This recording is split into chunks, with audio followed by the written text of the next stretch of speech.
Terima kasih Anda masih bersama kami di Lansok. Ini adalah segmen terakhir, kita masih membahas mengenai posisi Ahok yang masih kuat hingga saat ini. Ke Mas Toto kembali. Mas Toto, kalau memang saat ini Ahok sebagai salah satu orang yang punya suara yang paling kuat, elektabilitas yang kuat, popularitas yang kuat begitu, dan patut diacungi jempol.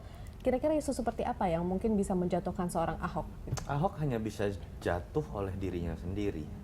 Artinya ketika misalnya ada kasus hukum, misalnya kalau kita berandai-andai, ketika dia melakukan blunder dari sisi komunikasi, itu tetap harus jadi perhatian buat Ahok ya, karena seringkali kan berita kontroversial muncul dari Ahok sendiri karena dia katakanlah keceplosan bicara, menggunakan kalimat yang tidak biasa begitu kan buat publik begitu kan. Jadi kata kunci itu Ahok hanya bisa jatuh dalam kondisi sekarang ya oleh dirinya sendiri, bukan oleh ketika dia tidak didukung partai, bukan oleh ketika lawan musuh politiknya akan banyak dalam kompetisi nanti, tapi bagaimana dia berbicara, bagaimana dia merealisasikan janji-janji besar dalam sisa waktu setahun ini, itu yang akan betul-betul menurut saya menjadi pegangan buat masyarakat, konsisten atau tidak. Mungkin di 4 tahun pertama menjadi wagub dan menjadi gubernur dia sudah dikatakan cukup konsisten dari sisi branding, terlepas dengan segala pro dan kontra.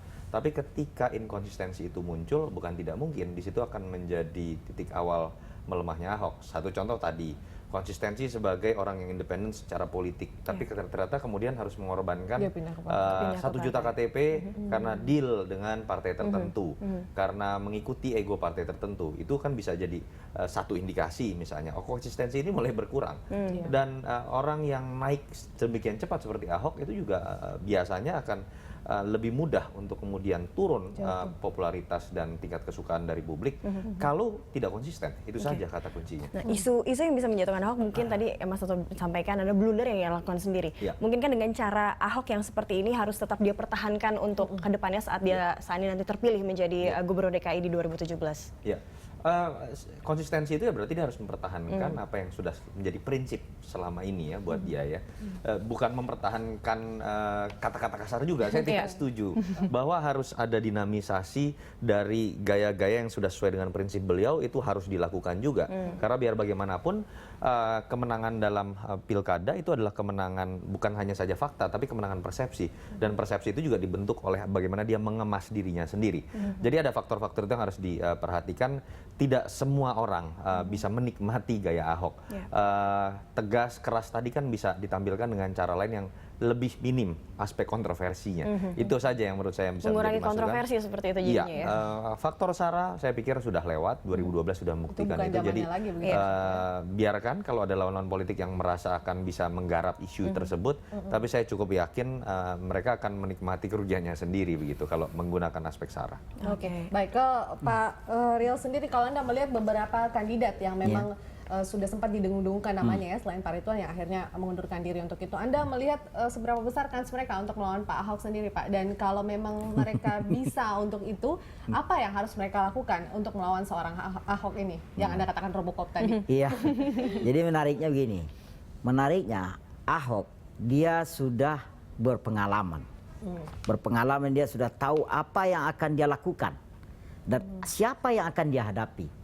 Nah, yang baru ini kan meraba-raba dia ini. Nah, tetapi kan orang kan semuanya mengaku merasa saya bisa loh, saya mungkin loh, gitu. Optimis, gitu. Nah, optimisnya yang dibawa, tapi kemampuannya yang tidak diukur. Nah, saya takut kalau rakyat ini masih dia dicoba-coba model-model begini juga yang akan jadi korban rakyatnya sendiri. Berarti rakyat harus lebih jeli, harus lebih pintar lagi, harus lebih memilih untuk pemimpin yang memang sudah membuktikan kepemimpinannya seperti itu. Dan Indonesia butuh sekali, Jakarta terutama butuh sekali yang model seperti Pak Ahok ini. Robocop itu tadi. Saya sudah tahu pilihan Pak Riel nanti. Iya.